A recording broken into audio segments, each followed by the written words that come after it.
नमस्कार देशवासियों। आज मैं आपको आर.एस.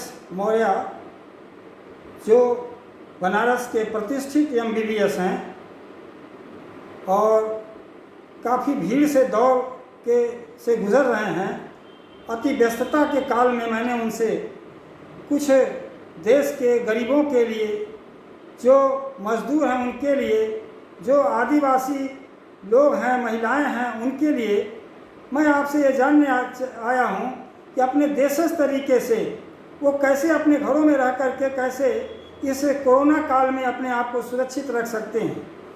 मैं आपकी तरफ से ये सवाल मैं उनके सामने रख रहा हूँ और इसका जवाब हमारे डॉक्टर आर.एस. मौर्य जी देंगे। नमस्कार सर, नमस्कार देशवासियों।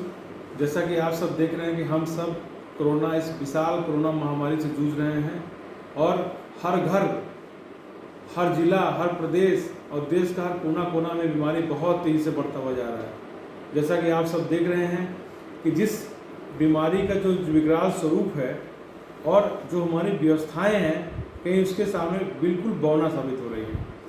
तो हम अगर ये सोचते रहेंगे कि सरकार हमारी व्यवस्था करेगी, लोग हमारी व्यवस्था करेंगे या दूसरे हमको बचाने आएंगे, तो ऐसा अगर इस समय अगर हम सोच रहे हैं तो गलत सोच रहे हैं। हमें अपना बचाव, अपना रखरखाव स्वयं सोचना है कि हम कैसे सुरक्षित रहें, हमारे बच्चे कैसे सुरक्षित रहें, हमारे लोग कैसे सुरक्षित रहें। जैसा कि आपने हमसे पूछा कि भाई जो मान लीजिए जिसके पास थोड़ा बहुत पैसा है वो तो अस्पतालों में या अच्छे चिकित्सक के पास जाकर इलाज करा सकता है, लेकिन जिनके पास पैसे की अति दिक्कत है, जो ग्रामीण अंचल के लोग हैं, जो आदिवासी है, जनजाति हैं, जिनको पता ही नहीं बीमारी क्या है, आज तक न ऐसी महामारी अब आई थी, न कभी पता नहीं भविष्य में हो सकता है ऐसी दूसरी महामारी कोई आए, लेकिन अभी तक के लिए हम सब के लिए इस समय सबसे बड़ी महामारी के रूप में हम लोग इसका सामना कर रहे हैं।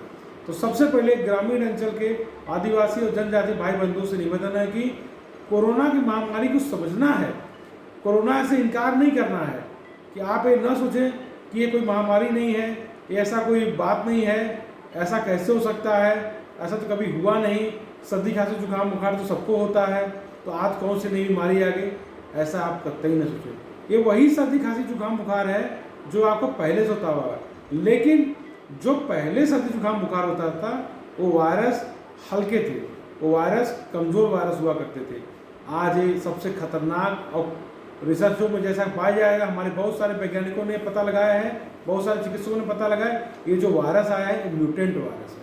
म्यूटेंट वायरस का मतलब होता है भाई साहब बदला हुआ वायरस। ये ऐसा वायरस है जो नॉर्मल वायरस से कई गुना खतरनाक है। ये हमारे नाक के द्वारा, मुंह के द्वारा हमारे शरीर के अंदर प्रवेश करते हैं और गले के अंदर स्थापित होते हैं, उसके बाद धीरे धीरे धीरे परकुलेट करके हमारे फेफड़े में चले जाते हैं और फेफड़े में जाकर धीरे धीरे हमारी जो एल्वेलाई है, जो सांस लेने की क्षमता है, उसको कम कर देते हैं।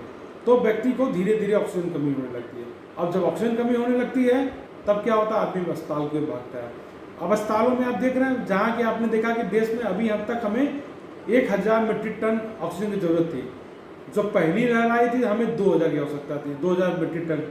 लेकिन अब जो तीसरी लहर आई है, तो उसमें दूसरी लहर आई है, तो उसमें हमें क्या जरूरत, 5000 मीट्रिक टन ऑक्सीजन की आवश्यकता है, जो हमारे देश में है ही नहीं। और ये वैसी परिकल्पना है, समझ लीजिए जैसे एक घर में 5 लोग को लैट्रिन लग जाए, एक घर में अगर 5 सदस्य है, 5 को डायरिया हो जाए तो 5 टॉयलेट आप नहीं बना सकते। वही हालात देश का है कि अगर हमें सभी को आवश्यकता पड़े ऑक्सीजन की, तो ऑक्सीजन हम नहीं बना सकते। आप न सरकार को दोष सकते हैं, न चिकित्सक को दोष है, किसी को दोष नहीं। हमें स्वयं बचना है। कैसे बच सकते हैं, इसका उपाय हम आपको बता रहे हैं। अगर आपको सर्दी खांसी जुकाम बुखार, बदन में दर्द और डायरिया की समस्या है, तो सर्वप्रथम आप इसे ये मत सोचें कि ये नॉर्मल बीमारी। पहली बार घर के किसी सदस्य को अगर 48 घंटे के अंदर, 72 घंटे के अंदर बुखार छोड़ दे तब तो बहुत अच्छी बात है। अगर बुखार नहीं छोड़े तो आप तुरंत चिकित्सक से सलाह लें। अगर आप सलाह नहीं लेंगे तो बहुत दिक्कत हो जाएगी। दूसरी बात, जो जनजाति ग्रामीण अंचल के लोग हैं वो समझ ही नहीं पाते बुखार खांसी जुकाम है क्या, वो नॉर्मल चीज़ समझते हैं।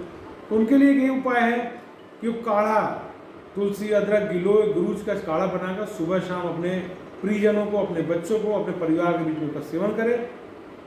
दूसरा, हमें इम्यूनिटी बढ़ाने के लिए सबसे सीधा साधन हमारे पास आज के डेट में गुनगुना पानी में नींबू का सेवन है। हम गुनगुना पानी लें, उसमें नींबू का सेवन सुबह दोपहर शाम के रूप में, और उसी तरह काढ़े का सेवन सुबह दोपहर शाम करें।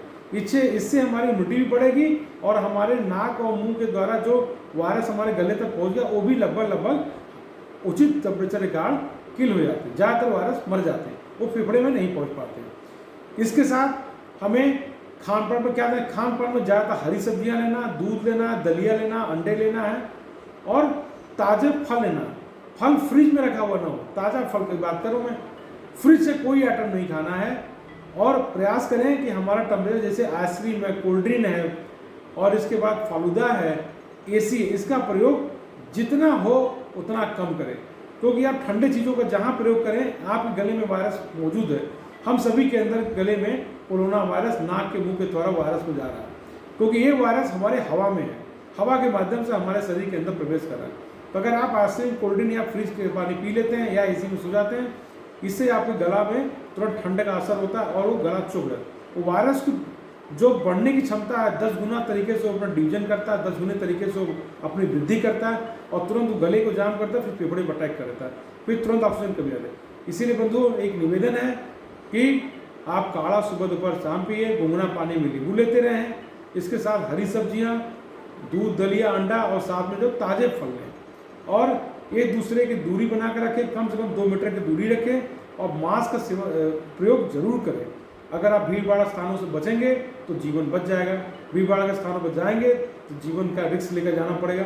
इसीलिए मास्क को जरूर लगाएं, दूरी बनाएं और अच्छे से अच्छा गर्म पानी, काढ़ा सूप लेते रहें, गुनगुना पानी, नींबू लें। इसके साथ साथ उचित और स्वच्छ भोजन करें, बासी भोजन का प्रयोग कतई न करें।